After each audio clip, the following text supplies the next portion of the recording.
Alhamdulillah wassalatu wassalamu ala Rasulillah wa ala alihi wa sahbihi wa mawalah wa la hawla wa la quwata illa billahi wa ba'du. Alhamdulillah di malam hari ini kita sekembali duduk untuk talabul ilmi di Masjid Jabal Uhud. Salawat dan salam kita haturkan kepada Rasul yang mulia alaihi salatu wassalam. Allahumma salli ala Muhammad wa ala alihi wa sahbihi wa man sara ala nahji ila yaumiddin. Pembahasan di malam hari ini kita akan membahas tentang menyingkap di balik alam arwah. Apa itu ruh? Dan apa kaitan ruh dengan jasad? Bagaimana ruh bisa keluar dari jasad? Kemudian bagaimana ruh setelah kematian manusia? Dan juga di mana ruh saat kiamat dibangkitkan? Kemudian saat manusia berada di padang mahsyar. Ini yang kita akan bahas seputar alam arwah. Ma'asyiral muslimin yang dimuliakan Allah Subhanahu wa taala. Dahulu Nabi sallallahu alaihi wasallam ketika hijrah dari Mekah ke Madinah,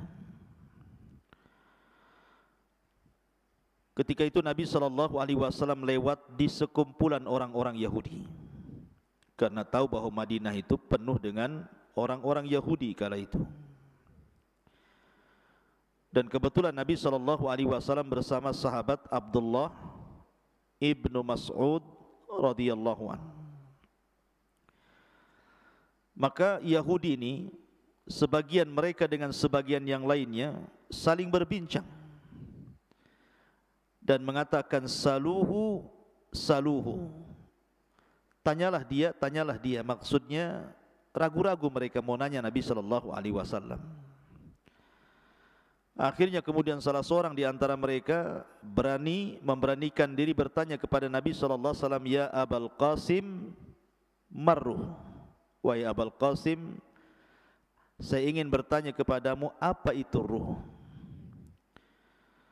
Maka Nabi sallallahu alaihi wasallam tidak langsung menjawab. Kemudian Rasul menyingkir dari mereka. Kemudian Rasul pun bersandar di bawah pohon kurma.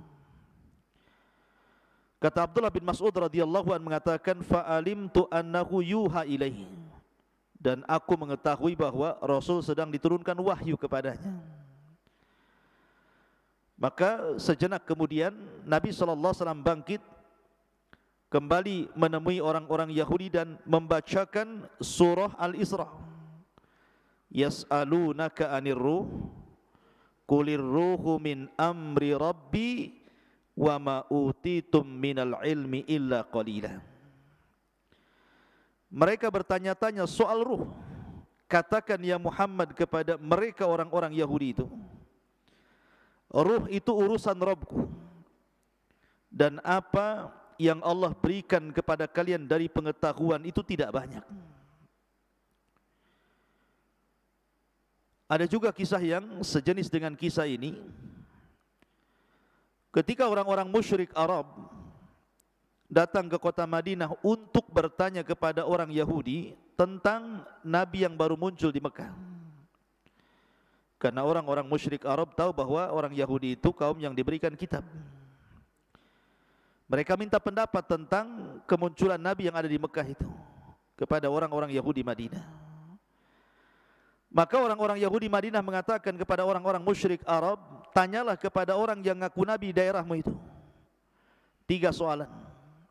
Kalau dia sanggup menjawab, memang dia seorang Nabi. Kalau dia tidak sanggup menjawab, dustakan kenabiannya. Lah salah satu pertanyaan yang diajarkan orang Yahudi kepada orang-orang musyrik, tanya kepada orang yang ngaku Nabi di daerahmu itu, apa itu ruh? Akhirnya kemudian ditanyakan kepada Rasul dan turunlah surah Al-Isra ayat 85. Mereka bertanya-tanya soal ruh katakan ya Muhammad, ruh itu urusan Rabbku. Dari sini menunjukkan bahwa ruh itu tidak ada yang tahu bentuknya seperti apa. Tidak ada yang tahu. Makanya lihat perdebatan Abu Hanifah ketika berdebat dengan orang-orang ateis soal ketuhanan. Karena orang-orang ateis ini menganggap bahwa Tuhan itu tidak ada. Tetapi kita bagi kaum muslimin, Tuhan itu ada walaupun tidak bisa dilihat tapi bisa dirasakan keberadaannya dengan melihat alam semesta dan juga ayat-ayat syariah. Lah salah satu perdebatan Abu Hanifah dengan orang ateis itu, dia mengatakan begini, pernah enggak kamu itu duduk di hadapan orang sakit, berkunjung kepada orang sakit, kemudian duduk di hadapan orang sakit? Kata orang ateis ini, ya aku pernah. Kemudian, pernahkah engkau melihat orang sakit itu sampai menghembuskan nyawa terakhir dia, keluar ruhnya? Dia mengatakan, pernah. Kemudian kamu tahu kematiannya? Iya. Betul kamu tahu ketika ruh keluar dari mulutnya? Kalau itu, aku tidak pernah melihat. Kalau engkau mengatakan bahwa kamu tidak bisa melihat ruh saat dia kematian, bagaimana mungkin engkau mensifati Allah Subhanahu wa taala? Artinya bahwa di sini ikhwatu fiddin, ruh itu tidak bisa dilihat. Lihat kalau antum nanti menghadapi orang yang sedang sakaratul maut, pandang wajahnya sampai betul-betul nazak yang terakhir kemudian mati. Antum tidak akan tahu ruhnya dia keluar seperti apa, bentuknya seperti apa, kapan keluarnya, enggak tahu. Tahu-tahu tidak bergerak saja kan. Artinya alam ruh itu alam gaib. Kita tidak tahu seperti apa bentuk ruh itu. Makanya Allah Subhanahu wa taala mengatakan, yas'alunaka 'anir ruhi qulir ruhu min amri rabbi. Mereka bertanya-tanya soal apa itu ruh, katakan ya Muhammad, ruh itu urusan Rabbku. Kenapa? Wa ma utitum minal ilmi illa qalila. Karena pengetahuan kita terbatas soal ruh ini. Ma'asyiral muslimin yang dimuliakan Allah Azza wa Jalla, pertanyaannya, dalam diri saya dan antum itu ada jasad dan ruh. Manusia kan terangkai dari jasad dan juga ruh. Jasad tanpa ruh tidak ada kemuliaan. Karena kalau jasad sudah terpisah dengan ruh, jasad itu jadi bangkai, dimakan rayap. Mau jasad presiden, mau jasad menteri, mau jasad orang kaya, mau jasad pejabat, kalau sudah ruhnya keluar, sebentar saja busuk, kemudian dimakan cacing tanah. Artinya tidak ada kemuliaan jasad itu. Sehebat apapun orang, kalau sudah mati, kain kafan dibawa ke keranda, dibawa ke kuburan, tempatnya pun 1,5 meter kali 1,5 meter. Kapan jasad itu mulia? Ketika ruh masuk, mulailah dia jadi mulia. Karena ketika ruh dan jasad terangkai, maka macam-macam orang itu kan. Ada yang menjadi pemimpin, pejabat, orang kaya dan begitu seterusnya. Pertanyaan saya, lebih dahuluan mana? Penciptaan Allah ruh ataukah jasad? Lebih dulu mana? Ruh dulu diciptakan kemudian jasad, ataukah jasad dulu diciptakan kemudian ruh? Hah? Gak ada yang tahu jawab. Gak apa-apa, antum dengar saja. Apa yang antum jawab? Ya. Ketika Allah Subhanahu wa taala menciptakan Adam alaihi salatu wassalam, Allah menciptakan jasad Adam atau menciptakan ruhnya dulu? Menciptakan Adam dulu. Allah mengutus malaikat maut, mengambil tanah dengan berbagai macam jenisnya di dunia, mulai tanah yang keras, tanah yang lembut, tanah yang lembek, gitu ya. Tanah berwarna merah, berwarna hitam, berwarna kuning, berwarna putih, gitu, macam-macam warna. Kemudian dinaikkan ke langit. kemudian Allah bentuk Adam alaihi salatu wassalam, membentuk menjadi manusia tersempurna, termulia. Laqad khalaqnal insana fi ahsani taqwim. Kemudian setelah Adam menjadi patung, maka Allah membiarkan patung Adam itu seperti itu, mengeras. Belum ada ruh, masih jasad. Sampai syaitan, iblis itu, saking hasadnya dengan Adam, Adam belum dititipkan ruh itu, datang, ngitarin patungnya Adam. Kadang masuk dari lubang telinga, keluar dari lubang hidung, masuk lubang hidung, keluar lagi dari lubang yang lain, ya kan? Karena banyak lubang antum itu, lubang sana, lubang sini gitu ya. Jadi iblis tahu bahwa Adam itu berongga, makanya dia mengatakan, lau sullitu alayya la uhlikanna. Kalau orang ini diserahkan kepadaku, ku hancurkan dia, atau ku buat dia maksiat kepada Allah Azza wa Jalla. Lihat hasadnya iblis. Dari sini Allah Subhanahu wa taala menciptakan secara zahir ayat dalam Al-Qur'an tentang penciptaan Adam. Allah belum menciptakan ruh, tapi Allah membentuk jasad Adam dulu sampai betul-betul sempurna, mengeras, baru setelah itu Allah ciptakan ruh. Jadi ketika Allah menciptakan Adam, jasad dulu apa ruh dulu? Jasad dulu. Setelah jadi, baru Allah ciptakan ruh. Setelah Allah ciptakan ruh, baru Allah masukkan ruh itu ke jasad Adam. Ketika ruh baru sampai di tenggorokan saja, Adam sudah lapar tuh. Kemudian bersin, haji. Ya, kemudian Allah mengatakan, ya Adam, katakan alhamdulillah. Maka Adam mengatakan alhamdulillah. Maka Allah mengatakan, yarhamuka rabbuk. Kemudian ruh masuk lagi ke badan Adam, mulai tangan bergerak tuh. Di sampingnya ada pohon berbuah-buahan, dia maunya ngambil saja itu, padahal belum sampai jejak ke kaki ruhnya itu. Makanya manusia itu tercipta tergesa-gesa seperti abina bapak kita Adam. Baru setelah sempurna ruh itu sampai di kaki, sempurnalah Adam itu menjadi manusia yang disebut dengan nafsun. Ada ruh, ar-ruhu, ada an-nafsu dalam bahasa Arab. Kalau ruh ya ruh, kalau nafsu itu jiwa. Dan jiwa itu artinya terangkainya ruh dengan jasad, dalam bahasa Arab disebut nafsun.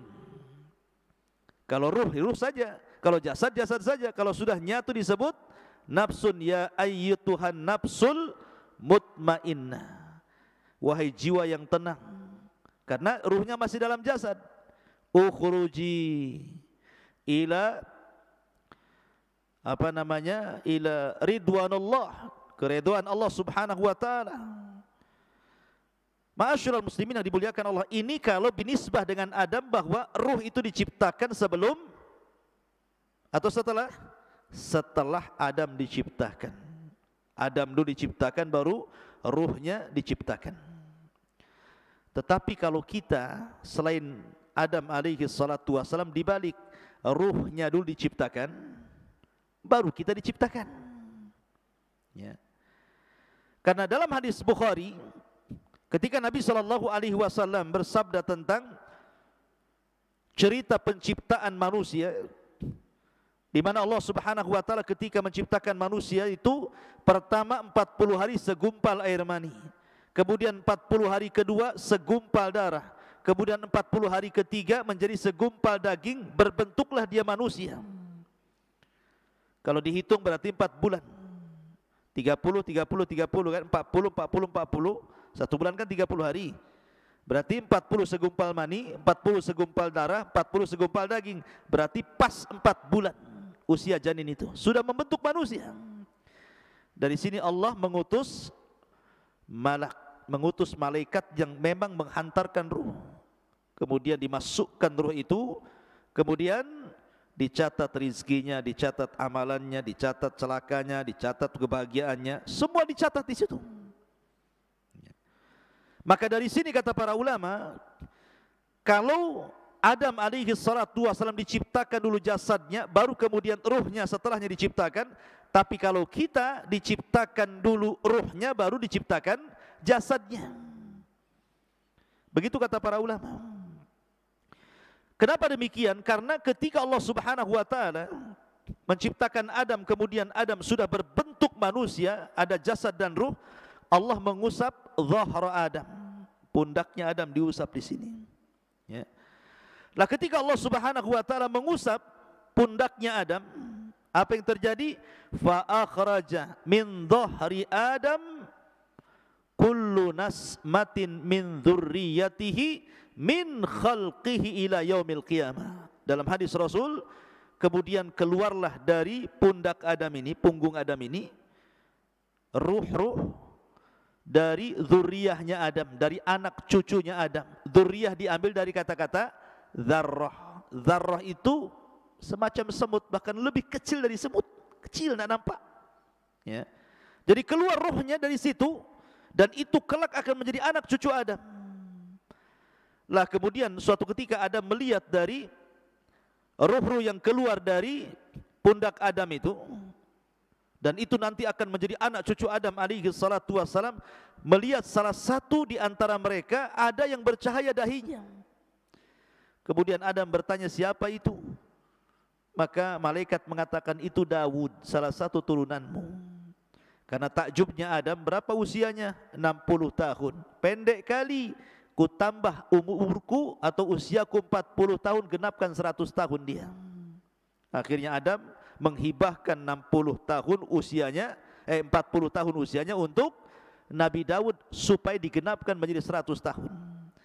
Dari sini bahwa ruh sudah diciptakan dulu. Karena ketika Allah mengusap pundak Adam, disitulah keluar arwah-arwah yang kelak akan menjadi anak cucu Adam sampai kiamat dibangkitkan. Banyak, berapa ruh itu jumlahnya coba? Jumlah manusia kan miliaran, keluar banyak gitu. Lah dari sinilah mereka akhirnya ditempatkan di sebuah tempat yang disebut dengan alam ruh. Disinilah terjadi mitsak, perjanjian antara ruh dengan Allah Subhanahu wa taala. Dan itu disebutkan dalam surah Al-A'raf ayat 172. Wa id akhadha rabbuka min bani Adam min duhurihim dzurriyyatahum wa ashhadahum ala anfusihim alastu birabbikum qalu bala syahidna an taqulu yaumal qiyamati inna kunna an hadza ghafilin. Dan ingatlah ketika Rabbmu membuat perjanjian dengan anak turunan Adam, min duhurihim dzurriyyatahum, di belakang mereka dari anak cucu yang kelak akan terlahir dari Adam alaihi salatu wassalam. Apa perjanjian Allah dengan kita? Alastu birabbikum, bukankah aku Rabb kalian? Bukankah aku Rabb kalian? Maka semua ruh mengatakan qalu bala syahidna, iya kami menyaksikan Anda itu Rabb kami. Pertanyaannya, antum ingat apa lupa? Atau pura-pura lupa bahwa antum pernah mengatakan di hadapan Allah, qalu bala, ya kamu adalah Tuhanku? Pasti enggak ingat. Mana ingat antum? Hutang aja enggak ingat, mau ini pula gitu ya.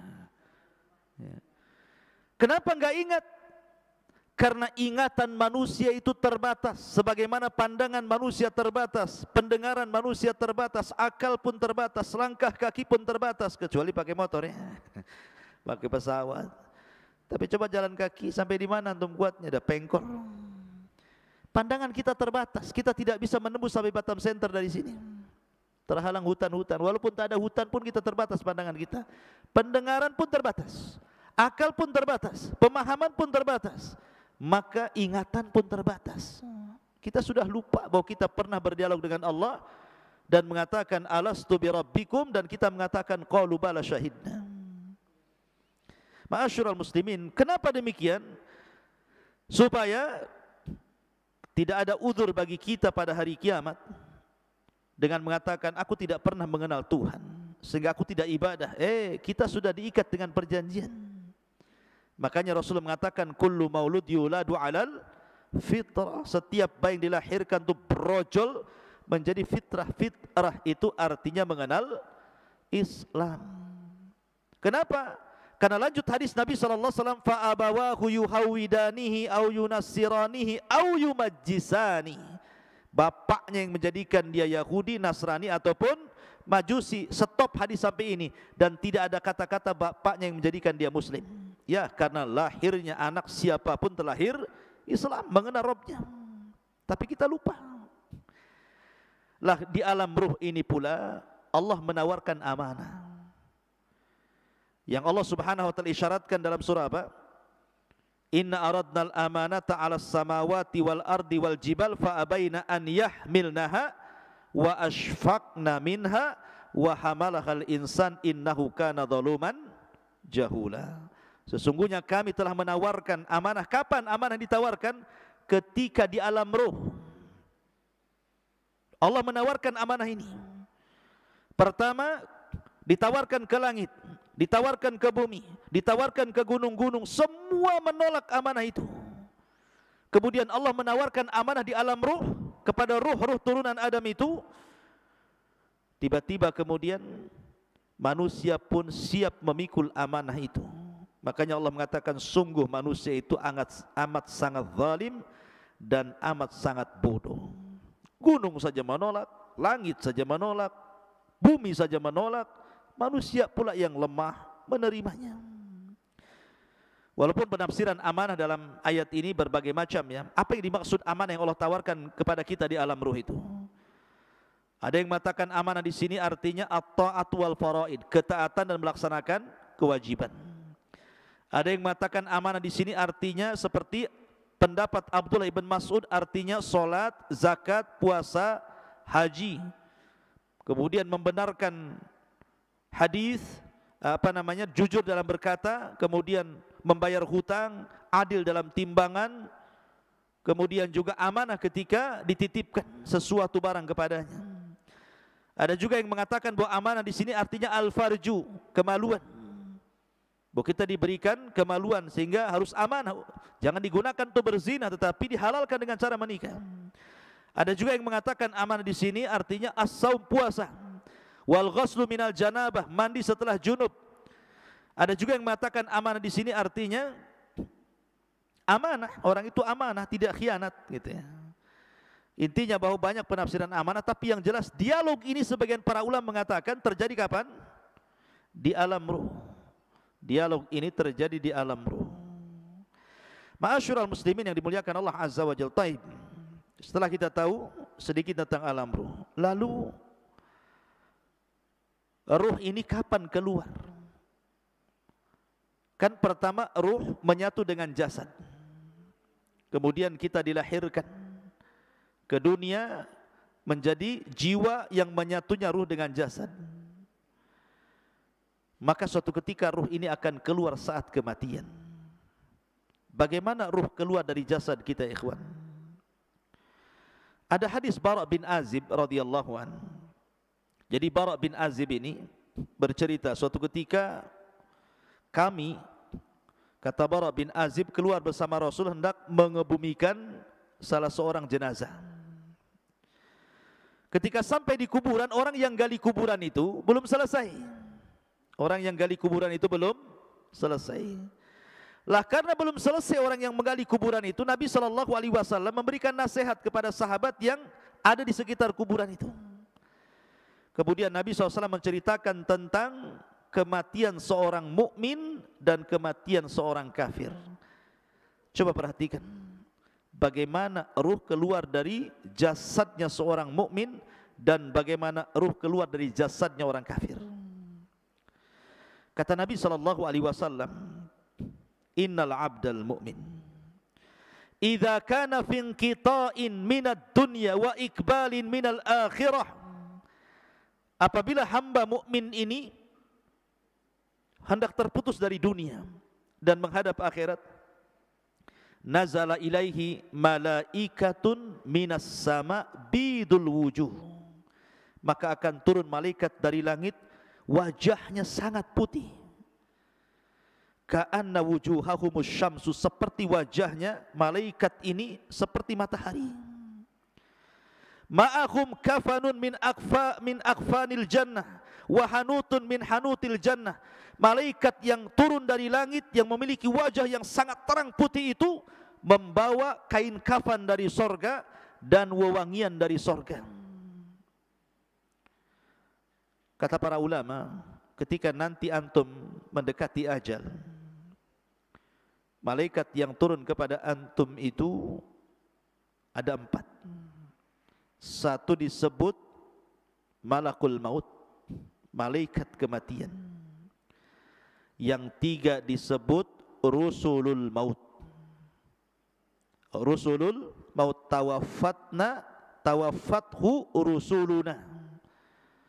Ada 3 utusan Allah malaikat yang mendampingi malakul maut. Yang pertama membawa kain kafan, yang kedua membawa hanut, dan yang ketiga membisikkan di telinganya kalau dia seorang mukmin kabar gembira. Adapun malakul maut hanya mencabut nyawa saja, kemudian diserahkan kepada 3 malaikat itu. Ulama mengatakan dalam hadis ini, ruhnya seorang mukmin itu ketika dicabut itu dimulai dari jari-jari jemari, dari ujung-ujung jari ini, ujung jari kaki dan tangan. Jadi kalau ruhnya di sini dia mulai berjalan, begitu juga dari kaki, mulai ke atas, ya, sampai di tenggorokan, berkumpul di tenggorokan ruhnya. Apa yang terjadi? Kalla idza balagatit taraq wa qila man raq. Apabila ruh sudah sampai di tenggorokan di sini, kata Allah, man raq, siapa yang bisa meruqyah dia? Siapa yang bisa menyembuhkan sehingga mengembalikan ruhnya ke dalam jasadnya? Enggak ada. Lah ruh itu ketika dicabut, dari mana keluarnya? Dari mulut. Ruh itu keluar dari mulut kita. Kemudian ketika dia keluar, mata ini memandang ruh itu keluar. Makanya Rasul mengatakan, apabila ruh dicabut, tabi'ahul basar, pandangan kita mengikutinya. Makanya setiap orang yang mati pasti melotot matanya. Makanya antum kalau melihat orang mati melotot, cepat antum tutup, takut menakutkan orang.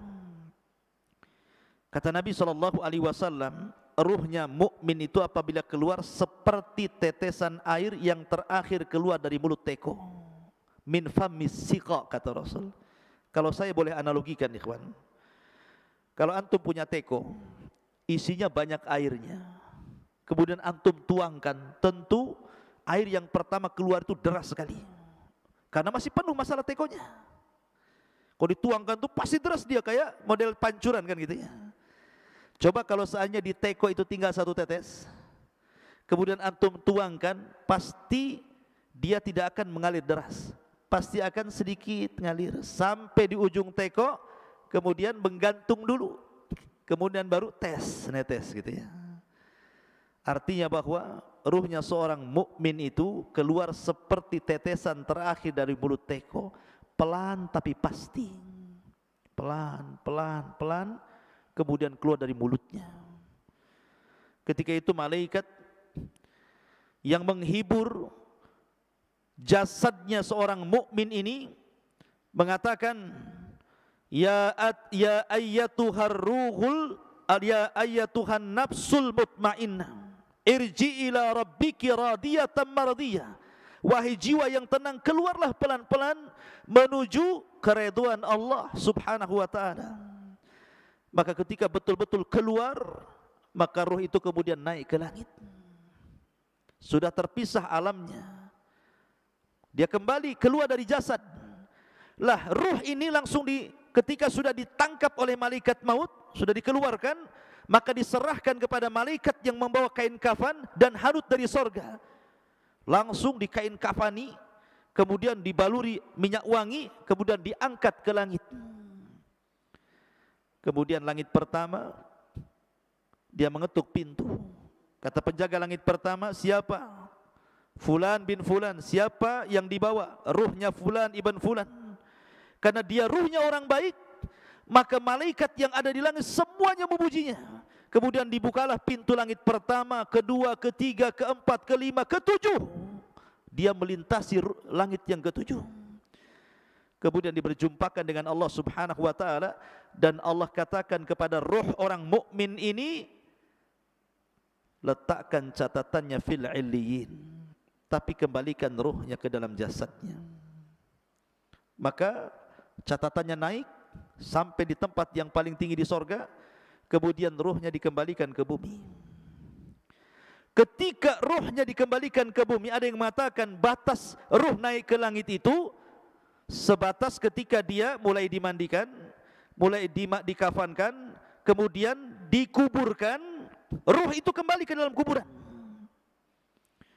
Kemudian Allah satukan kembali ruh itu dengan jasad di alam kubur itu. Ketika itu dia baru sadar karena terjadi himpitan dhaghtah alam kubur. Jadi alam kubur menyempit. Kuburan itu menyempit sehingga kalau dia jasadnya orang kafir bisa remuk itu badan dan tulang-tulang itu. Tetapi himpitan bumi ketika orang dimasukkan ke dalam kuburan itu, kalau dia seorang mukmin seperti dipeluk oleh ibunya. Kalau ada bayi dipeluk sama ibunya rapat-rapat gitu, seperti itu rasanya. Karena kita diciptakan dari tanah, kembali ke tanah, maka seolah-olah tanah itu bagi ibu kita. Tapi ingat, kalau jasadnya orang kafir, maka diremukkan dengan tanah semua tulang-tulangnya. Ma'asyiral muslimin, inilah yang dikatakan Rasul, seandainya ada yang selamat dari himpitan kuburan, maka tentu yang selamat adalah bayi ini. Tapi bayi ini pun tidak akan selamat dari himpitan kuburan. Dalam riwayat, kalaulah ada yang selamat dari himpitan kuburan, tentu yang selamat adalah Sa'd bin Mu'adz, karena saat kematiannya arsy Allah berguncang. Tapi Sa'd bin Mu'adz pun tidak selamat dari himpitan kubur. Lah setelah itu baru datang dua malaikat yang disebut dengan Munkar dan Nakir. Lah Munkar dan Nakir ini membawa fitnah yang disebut dengan fitnah kubur. Kemudian dia mengatakan, man rabbuk, siapa Rabbmu? Kemudian juga setelah ditanya siapa Rabbmu, kemudian wa man nabiyuk, siapa nabimu? Atau ma taqulu bihadzal rajul, apa yang kau katakan terhadap orang ini, maksudnya Nabi sallallahu alaihi wasallam. Kemudian wa madinuk, apa agamamu? Karena dia seorang yang beriman, tentu gambarannya seperti yang di dalam Al-Quran, yuthabbitullahu alladhina amanu bil qawli tsabit fil hayatid dunya wal akhirah. Akan mantap jawabannya. Dia mengatakan Rabbi Allah, Rabbku Allah. Ketika ditanya bagaimana pendapatmu tentang orang ini, maksudnya Rasul sallallahu alaihi wasallam, dia mengatakan huwan nabi, dia nabiku Muhammad sallallahu alaihi wasallam. Ketika ditanya wa madinuk, apa agamamu, maka dia dengan terangnya mengatakan diniyal Islam, agamaku Islam. Dia berhasil menjawab. Apabila berhasil menjawab yang terjadi, maka Allah berfirman, an sadaqa abdi, hambaku telah benar. Hambaku telah benar. Karena telah benar, bukakan pintu sorga. Bayangkan dari kuburan dibuka pintu sorga langsung ke sorga. Hembuskan angin dari sorga ke kuburannya. Bawa pakaian dari sorga, bawa makanan dari sorga, bawa minuman dari sorga. Bentangkan kuburannya seluas maddal basar, seluas-luasnya sampai tidak terkira. Kemudian didatangkan angin dari sorga, makanan dari sorga, pakaian dari sorga, minuman dari sorga. Kemudian dia pun masuk ke alam yang disebut dengan nikmat kubur. Ketika itu datang seseorang yang tampan, kalau perempuan yang cantik gitu kan, tiba-tiba mendekati orang ini. Kenalan, siapa namamu? Apa pekerjaanmu? Ngobrol. Layaknya kita di dunia ketemu orang ngobrol. Karena saking asiknya ngobrol, ikhwan, tidak sadar kalau seandainya bumi sudah mau dikiamatkan.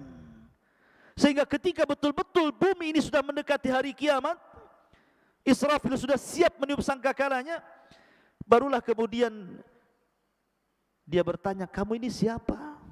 Kok kamu baik sekali mau menemani aku di dalam kuburan ini? Maka orang ini mengatakan, ana amalukas saleh, sayalah amal solehmu, sayalah puasamu, sayalah salatmu, sayalah zikirmu, sayalah silaturahimmu, sayalah birrul walidainmu, sayalah seluruh amal solehmu. Allah jelma menjadi manusia sehingga menjadi teman kita dalam kuburan. Ikhwan, kalau antum di penjara sendiri stres, tapi kalau ada kawannya minimal ngurangi stres.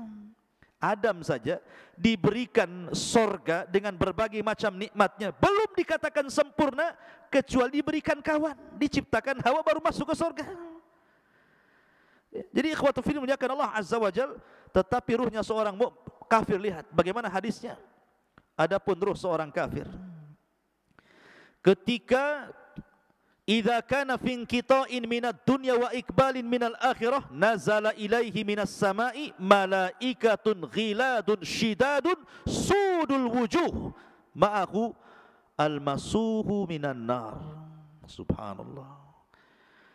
Kalau seandainya orang fajir, orang kafir, orang fajir, orang jahat ini mati, hendak meninggalkan dunia dan menghadap akhirat, maka turun dari langit itu malaikat yang ghilad, syidad, yang sangat keras, yang sangat jahat.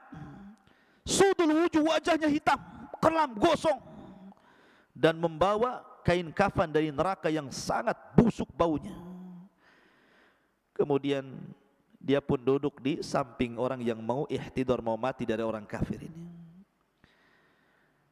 Maka malaikat yang jelek rupanya ini langsung meneriakkan di telinganya, ya ayyatuhan nafsul khabitha ukhruji ila sakhatim minallahi wa ghadabi.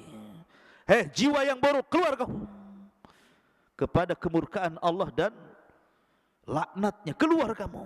Coba kalau saya buat analogi, antum ada di rumah, tiba-tiba di luar rumah ada yang berteriak, keluar, keluar Noval, mau enggak uang 1 miliar? Keluar enggak antum? Keluar. Pal, keluar, kubunuh kau. Keluar enggak? Keluar tapi lewat belakang, lari. Jadi ruhnya seorang mukmin seperti tadi teriakin, keluarlah, ini saya kasih uang tumpuk 1 miliar, pasti dia keluar enak. Tapi kalau kemudian ditakut-takuti, dia nggak mau kan keluar, maka ruhnya orang kafir kan ditakut-takuti dan mengatakan, ukhruji ya ayyatuhan nafsul khabitha ukhruji ila saghati minallahi wa ghadabi. Dia kan ditakut-takuti malaikat ini. Maka orang ini tidak mau keluar ruhnya, maka dicabut paksa, kata Nabi SAW, seperti apa? Seperti pisau yang bengkok, kayak cerulit. Kemudian dimasukkan ke kambing wol.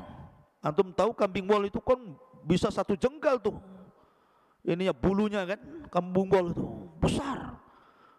Apalagi kalau sudah jarang dimandikan itu udah brekele itu, rambutnya itu nempel satu dengan yang lainnya itu. Jadi ketika rambut kambing ini banyak, dimasukkan pisau yang berbengkok gini ya, safud dalam hadis itu. Kemudian setelah nempel begini, disiram rambutnya, langsung gini. Jadi susah jadinya pisaunya ini. Kira-kira kalau seandainya pisau yang dimasukkan ke bulu wol kemudian disiram, kemudian dipaksa begini, apa enggak rontok semua bulunya tuh? Lah Rasul mempermisalkan ruhnya orang kafir ketika dicabut itu seperti itu. Seperti senjata yang bengkok dimasukkan di bulu kambing wol, kemudian disiram, kemudian dipaksa, rontok semua bulunya, rontok semua persenjaannya, sakit yang luar biasa. Tapi tetap dia harus keluar. Ketika dia keluar, diserahkan kepada malaikat yang membawa kain kafan dari neraka yang sangat busuk itu. Dia pun tidak tahan di situ, ruhnya itu diangkat ke langit. Malaikat semua tersakiti dengan ruh ini karena baunya. Ini ruh siapa? Bau busuk sekali. Semua menyingkir malaikat itu, tidak ada yang mau mendekat.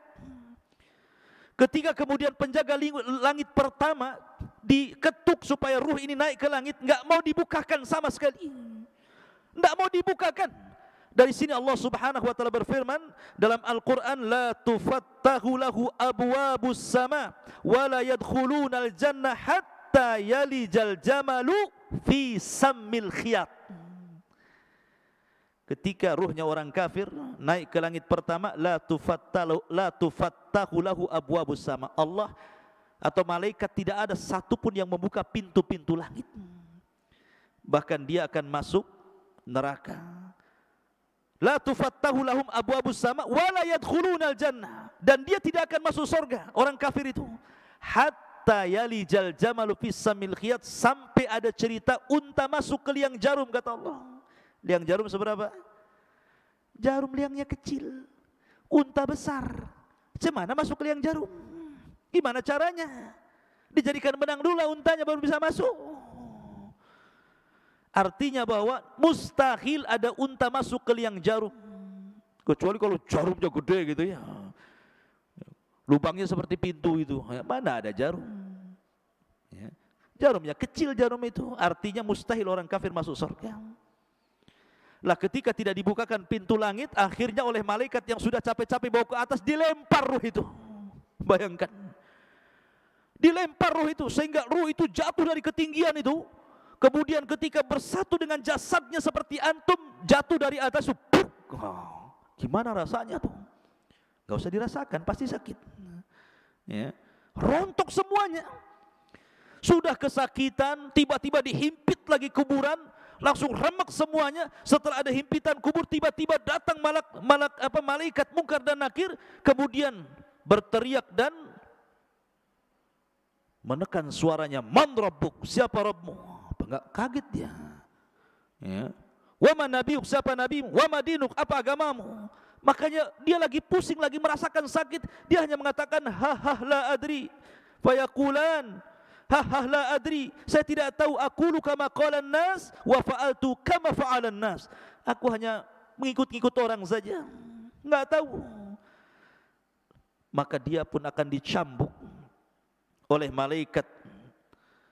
Kalau seandainya cambukan itu dicambukkan ke gunung Uhud, maka cukup menghancurkan Uhud itu. Bagaimana kalau dicambukkan ke jasad manusia? Turuhnya seorang kafir itu. Ma'asyiral muslimin yang dimuliakan Allah Subhanahu wa taala. Jadi kalau saya ringkas dari hadis Bara' bin Azib ini, pertama, keluarnya ruh seorang mukmin dari jasad seorang mukmin. Yang kedua, ruh ini dibawa ke langit oleh malaikat. Kemudian yang ketiga, dikembalikan ruh ke dalam jasadnya. Begitu juga ruhnya orang kafir. Itu saat kematian.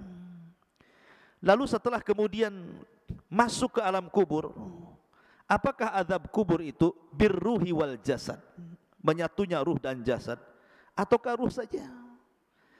Maka Syekhul Islam Ibnu Taimiyah rahimahullahu taala mengatakan bahwa azab kubur itu yang rajih menurut ahli sunnah wal jamaah, dan ini menyelisih pendapat orang-orang Mu'tazilah dan ahli kalam, bahwa yang rajih wallahu alam adalah ruh dan jasad dijadikan satu. Walaupun ketika di dunia jasad itu utama, ruh itu mengikut. Kalau di alam kubur ruh utama, jasad itu mengikut. Karena alamnya sudah alam beda, alam gaib bagi kita dengan kuburannya. Jadi yang penting ruhnya. Tetapi kalau ingin merasakan sakit, maka disatukan dengan jasadnya supaya dia merasakan bagaimana siksaan itu, sakitnya luar biasa. Maka baru disatukan jasad dengan ruh, dan itu pendapat yang kuat bahwa alam kubur terjadi birruhi wal jasad, ruh dengan jasad. Walaupun ada pendapat ruhnya saja, karena jasad pasti akan dimakan cacing tanah, akan hilang, kemudian akan hancur. Ma'asyiral muslimin yang dimuliakan, ada yang mengatakan tentang masalah di mana ruh itu dalam kuburan. Imam Malik rahimahullahu taala mengatakan bahwa kalau dia ruhnya seorang mukmin, maka ruh itu sesuka dia akan keluar masuk surga. Jasadnya tetap di kuburan, sementara ruhnya itu keluar masuk surga. Ada juga pendapat Ka'ab Ibn Akhbar mengatakan ruhnya seorang mukmin akan diletakkan di langit ketujuh di Iliyin. Adapun ruhnya orang kafir akan diletakkan di Sijin, di bawah bumi yang paling dasar. Ada juga pendapat Imam Ibnu Hazm mengatakan bahwa ruh dalam kubur itu dia tetap di situ, ya, tidak keluar dari kuburan. Ada juga yang mengatakan, Ibnu Abdul Bar mengatakan, ruhnya syuhada maka akan masuk ke dalam sorga dan akan diletakkan di kendil-kendil sorga, kemudian digantung di aras-aras Allah.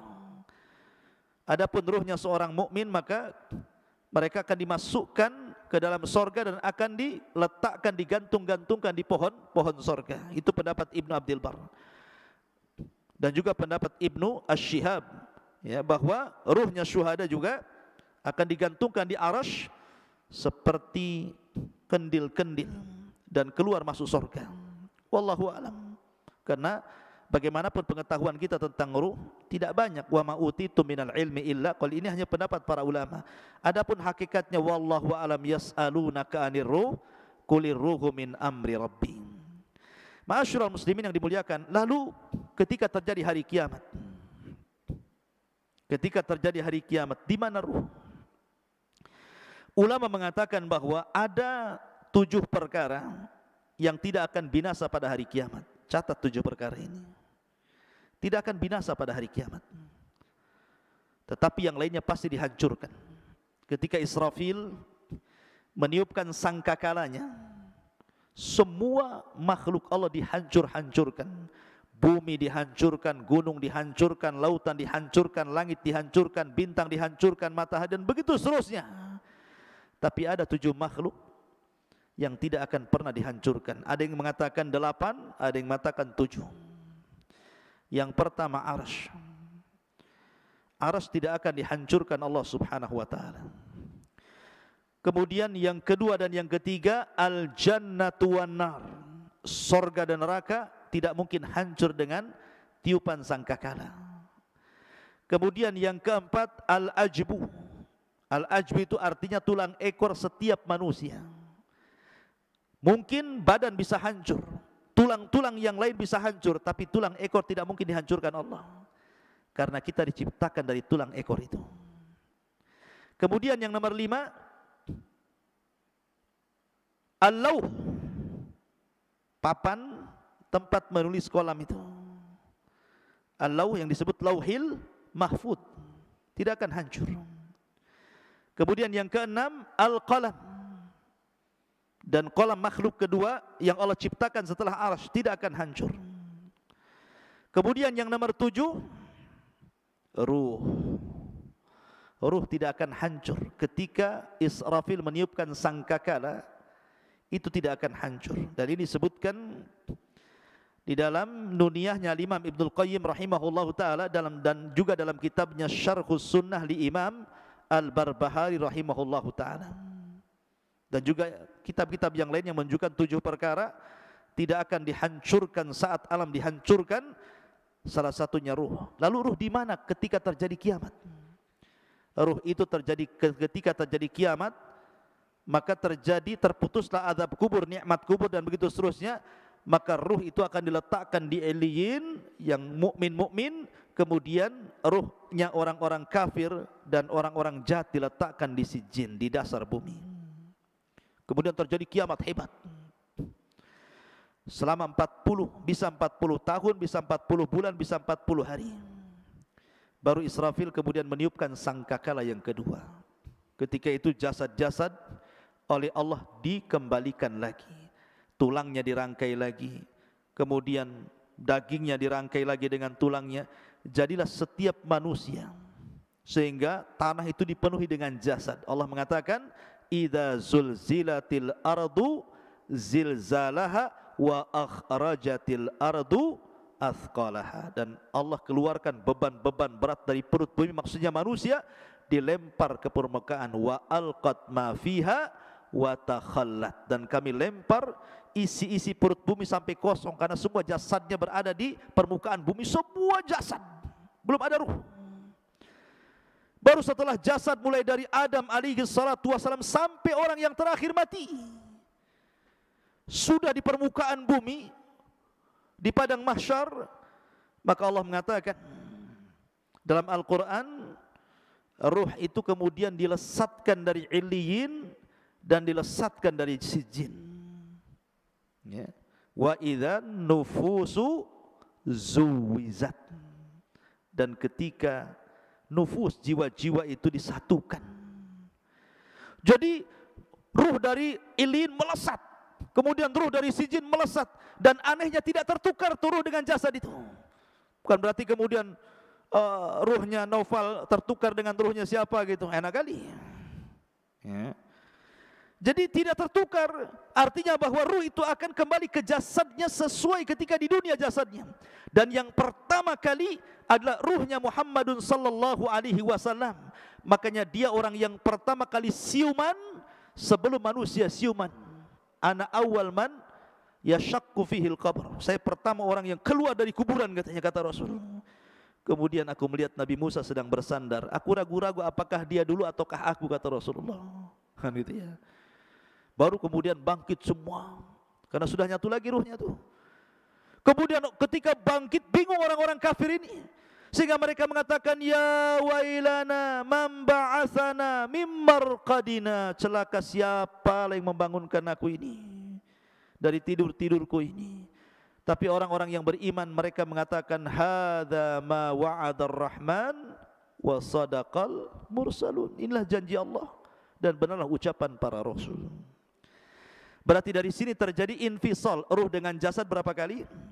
Pertama, ketika ruh kita dengan jasad kita dalam janin terpisah. Karena jasad belum diciptakan, ruh sudah diciptakan. Ya, itu perpisahan pertama, ruh dengan jasad. Kemudian yang kedua, saat kematian, ruhnya dicabut lagi dari jasad. Kemudian disambungkan lagi di alam kubur. Kemudian setelah terjadi kiamat, dipisahkan lagi ruhnya, diletakkan di Eliyin, kemudian di padang mahsyar disatukan lagi, dan tidak akan pernah dikeluarkan lagi setelah itu, baik yang masuk ke dalam sorga ataupun yang masuk ke neraka. Tetapi yang ada kelak, badan kita akan dibesarkan. Kata para ulama, kapan? Ketika membaca catatan amal. Ketika Naufal membaca catatan amal 1, 2, kalau itu amalan baik dibaca, maka bercahayalah wajahnya, mengembang badannya. Dibaca lagi catatan kebaikannya, makin bercahaya, makin mengembang, makin bercahaya, makin mengembang, sehingga tanpa sadar badan itu besar, sehingga tingginya 30 meter 60 hasta, lebarnya 7 hasta 3,5 meter, dan bentuk mereka semua sama, kasurati abikum Adam, seperti gambaran bapak kalian Adam alaihi salatu wassalam. Tuluhu sittuna dira'ah, panjangnya tingginya 60 hasta atau 30 meter. Barulah disitulah mereka menitis titian siratal mustaqim, wallahu alam, sampai akhirnya yang berhasil masuk surga itu karena amalan dan ketaatannya, yang tidak berhasil karena perbuatan maksiat dan dosanya. Wallahu alam bisawab. Inilah diantara alam arwah. Subhanakallah bihamdika asyhadu an la ilaha illa anta astaghfiruka wa atubu ilaik. Allahu ta'ala. Assalamualaikum warahmatullahi wabarakatuh.